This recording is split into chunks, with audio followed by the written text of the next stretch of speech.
Welcome back to RT Talk, the show where we talk tea over tea. I'm your host, Arthur Price III. So, even though I had the intro that we usually do on this channel, actually today we don't have tea. So, I know, crazy, but oh well. I've actually been getting into coffee making. So, this is a French press that I bought, I think it was probably like a month or so ago. No, probably like 2 months ago. And I love it. I bought it off of Amazon.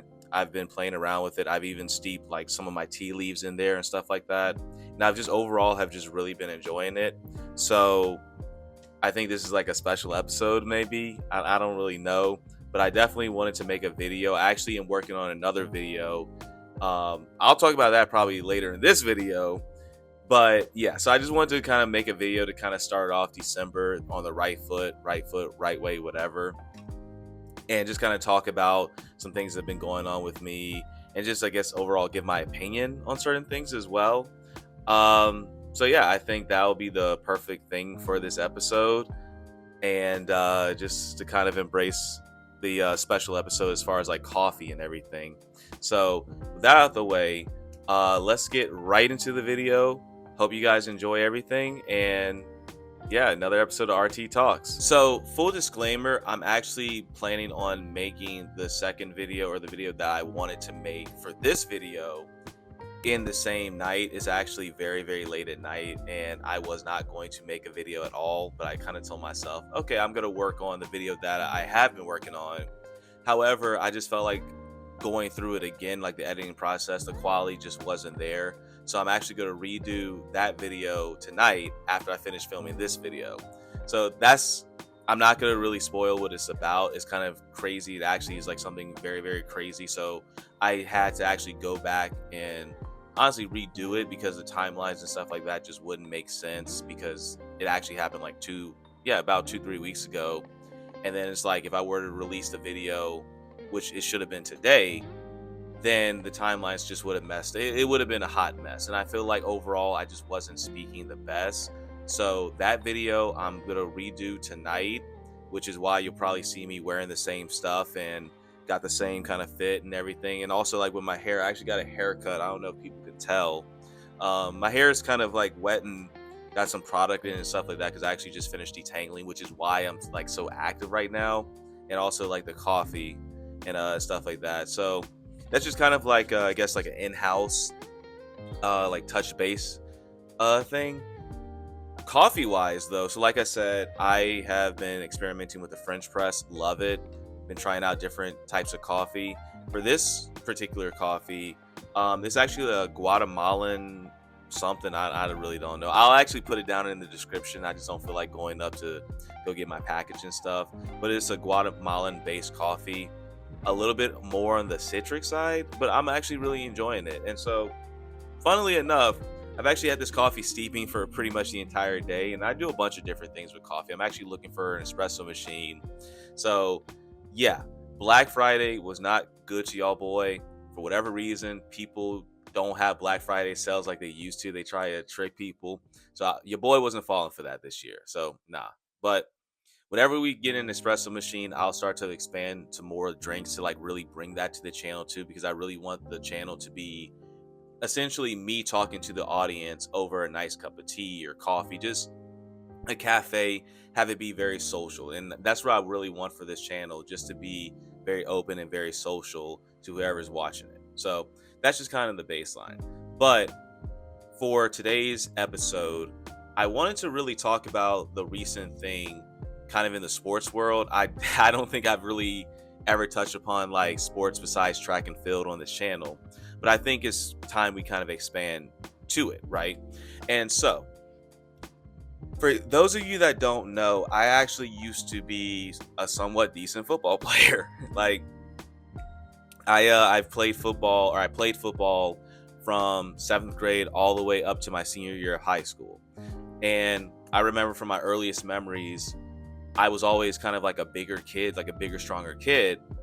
And I just never really had the chance, except until high school, to just have the ball in my hands.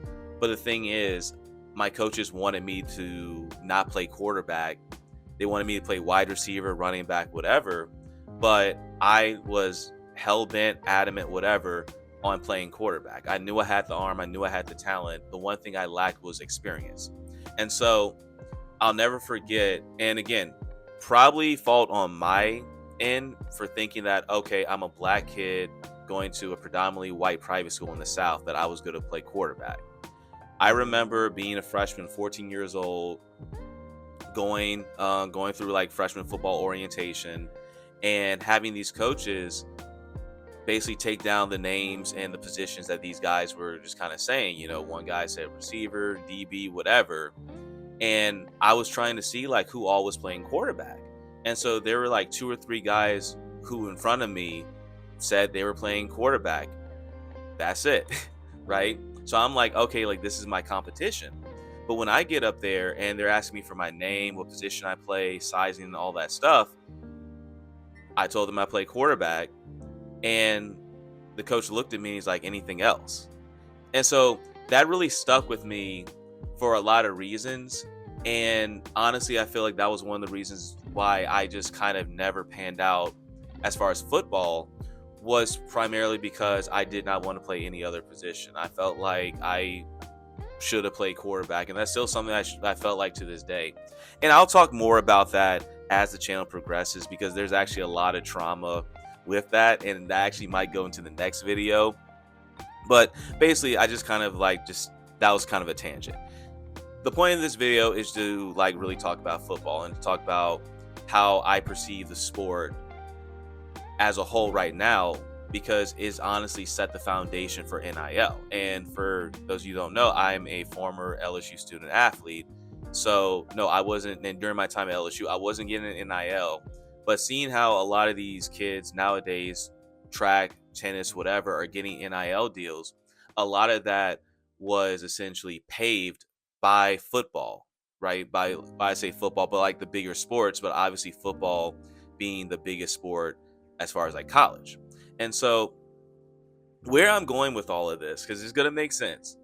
So my alma mater, LSU, recently hired Lane Kiffin, former head football coach of the Ole Miss Rebels, away from Ole Miss to coach the Tigers. So naturally, most people were like, oh, hey, we got a good coach and this and that. Me, on the other hand, I'm very skeptical of actually like Lane Kiffin being successful at LSU. But I'm not going to get too much into the specifics of it as far as like why I don't think he's going to be successful. I just think with him leaving Ole Miss in the way that he did really reveals a problem moving forward for college sports. And why I feel like the problem that has been revealed essentially reaffirms that NIL is actually a very, very positive thing. And so obviously, like if you've been living under a rock, then sure, I'll just tell the story again. But Lane Kiffin essentially left a playoff caliber team. I mean, Ole Miss is in the playoffs, right? He left them mid-season and took his entire offensive staff and went whatever to LSU, came down to the Bayou on a private jet and everything. And it's just something that I think is really unfortunate. Not for Ole Miss, not for LSU, and not even for Lane Kiffin. I think it's unfortunate for the players, because when I really think about that situation, imagine if NIL didn't exist. Those players would essentially be kind of left high and dry, and you're really playing with their careers too. You know, they have first round picks on their team as well. And so it had me thinking, why is it such a negative thing for college athletes to essentially do the same thing that coaches are doing, right? And have been doing for years. People weren't really saying anything about it until athletes started kind of like playing the coach's game. And in my opinion, a lot of coaches will willingly do what Lane Kiffin did, right? And so I just think the overarching problem with all of that is not necessarily, oh, there's a sort of loyalty that's kind of lost. There was never any loyalty when money is involved. Doesn't matter if college, high school, pros, the concept of loyalty is not existent, right? But again, with everything that went on, it made me really reaffirm my confidence in NIL, even though it can get very crazy, because those NIL things can get very crazy. I think it really reaffirmed my belief that NIL is necessary, simply because, again, if a coach can just walk out on a team, why can't an athlete do that too, right? Why is a coach an old man who already has millions and millions of dollars, already has everything set up for him, already has a resume and everything like that? Why can he just go to a quote unquote better opportunity, but you have an 18, 19-year-old kid who a lot of times they have all this pressure on them because they're trying to like be the first in their family to graduate college, make it to the league or get money, whatever have you. But yet you have all these entities, you have colleges, you have sports, or you have ESPN, I should say, like, so sports networks and everything. And then even fans criticizing these kids when in reality, they're just trying to make a life for themselves. So again, if coaches are able to do this, and it's not even nearly as criticized as what it appears like athletes nowadays, I think that's the issue that really reaffirms that NIL is necessary. And so going back to the Lane Kiffin situation, yeah, I've seen people criticize him, but the one comment that has been irritating me to holy hell is that it seems like the general consensus, especially with ESPN and older coaches, is that Ole Miss should have let this man keep coaching his football team. Why on God's green earth would you let someone who is leaving for a rival school in the same conference coach a football team when you know he's going to just pluck the players, the staff, everything dry? That doesn't make sense, right? So you're just going to keep him recruiting. So who's he recruiting for if he's still the head coach of Ole Miss and he's hired to LSU? That doesn't make sense. Of course he's going to recruit for LSU. Of course he's going to deplete the program even more, right? So to me, I just felt like that was really stupid. And those are the same people I feel like are the ones that criticize athletes for essentially leaving. I don't feel like it's bad if an athlete wants to leave a school for money. Coaches do it all the time. That's just the basic argument, and I don't feel like you really need any other argument. Because at the end of the day, for years, for close to a century, the NCAA had a chance to implement some form of payment to their not so amateur athletes, myself included, and it just was never a thing. And that is a similar discussion I've actually had with a couple of my old teammates and even people who were just interested in my time at LSU, right? You're essentially constantly there 24/7, 365, and the best you can get is maybe some small scholarship money and some expired food, right? At least that's what it was when I was there. Obviously, like, the quality of life as far as like treating athletes has gotten better. The scholarship situation for sports, especially like track and field, I don't think it's really gotten any better. And that's not anything on the coaching staff. That's just more so conference rules, you see? And so I can attest to this. When I was at LSU, I, for most of my career, did not have a track and field scholarship. My stuff was solely paid based off of my academics and other grants or awards that I received. That really stuck with me because there were multiple times where we had guys who weren't even traveling, guys who I vastly outperformed, but for whatever reason, they were still getting more money than me. They were still essentially being taken care of better, right? And so it's like, how come I'm over here traveling to every single meet, but you have old dude over here who isn't doing anything but still getting scholarship money? You see, but I feel like if NIL was a thing, with me, at least the time I was on the team, being the kind of person that I was and contributing, I felt like I would have gotten more compensation out of that. And so with NIL, you can essentially sign more athletes, sign better athletes. You don't have to rely on these smaller scholarships, or try to percent it, because with track and field, there's only like certain percent you can have on a scholarship, which is why most track and field schools do not really give full scholarships. They usually give partial so you can sign more people.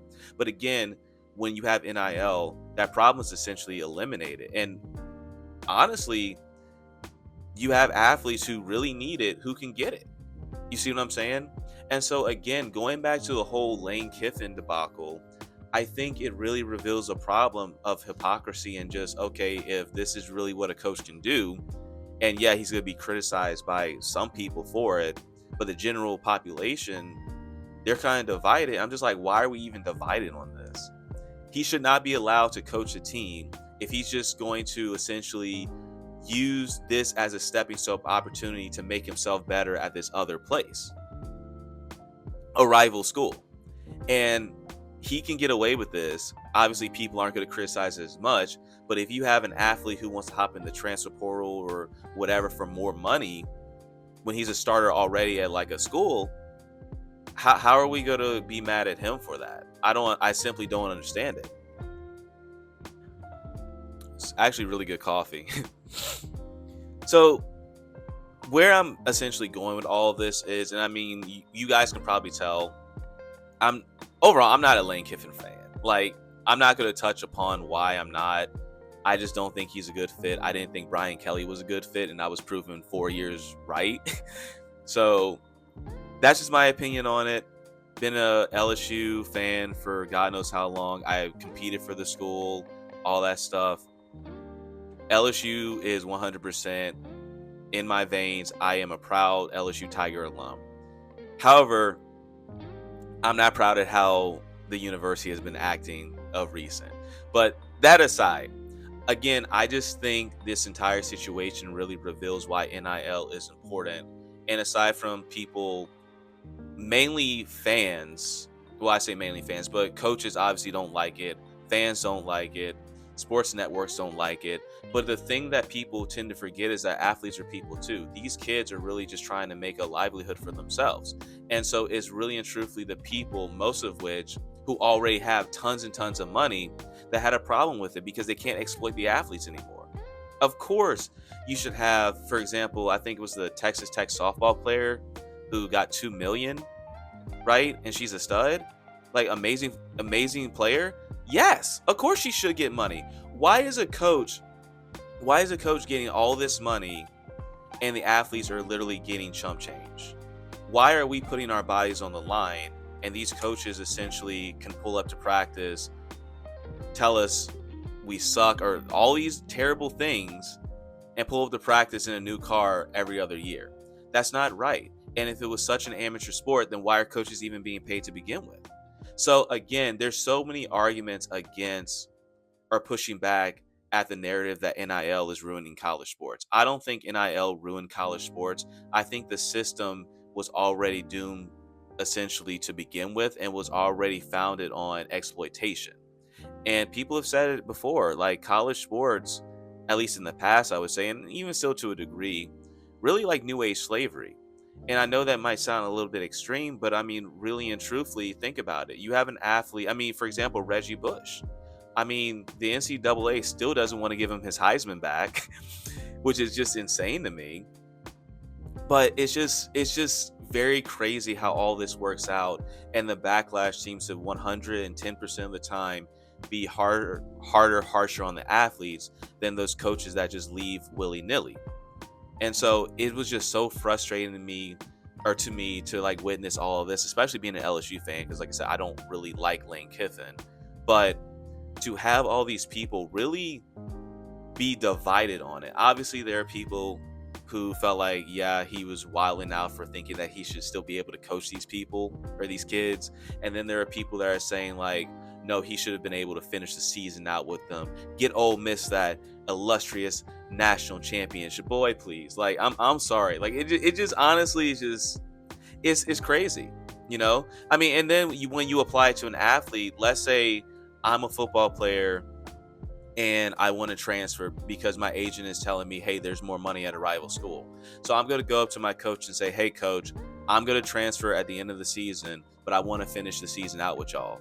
What do you think that coach would say? What would you think Lane Kiffin would say in that scenario, or any coach? They'd probably tell you to get the hell on out. Okay? Guess what? They're going to host a team meeting and tell you that, yeah, such and such wasn't committed to the program. He wasn't committed to the brotherhood. He was weak.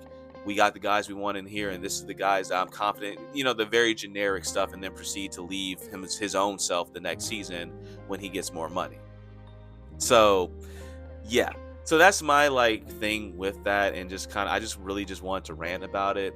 The video's already kind of long. I really try not to have these videos that long, but yeah, that's pretty much it. Just kind of like a dysfunctional tea talk where instead of tea, we drink coffee and I show off my French press and just kind of talk sports and just my frustrations with it.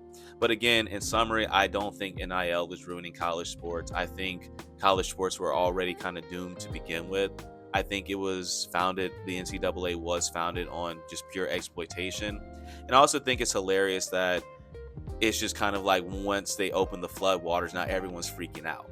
I think that is actually very hilarious. And I'm happy that that's the case because, yeah, y'all should freak out because this is essentially, in my opinion, retribution for all the athletes that you guys have taken advantage of, for all the athletes that came through your system that you abused in just the most unspeakable ways and then threw them to the side like they were garbage.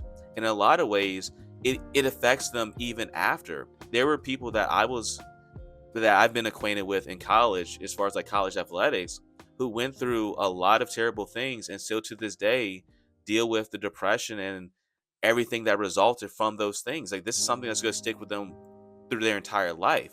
While these coaches that essentially kind of perpetuated that get to go home in these big houses, these big cars, and kind of laugh their way to the bank account. I think that's wrong. So again, I think NIL is a great thing. I think it kind of an informality, if you will, of holding people accountable who really should not be making nearly as much money as what they should, in my opinion. I don't think college coaches really deserve that much money, but that's just my opinion. So anyway, love you guys. Like I said, go to hop on the next video. If you guys see me wearing the same thing, which you probably will, just know, same video or two different videos, same night, same cup of coffee. So love you guys. See you on the next episode. Peace out.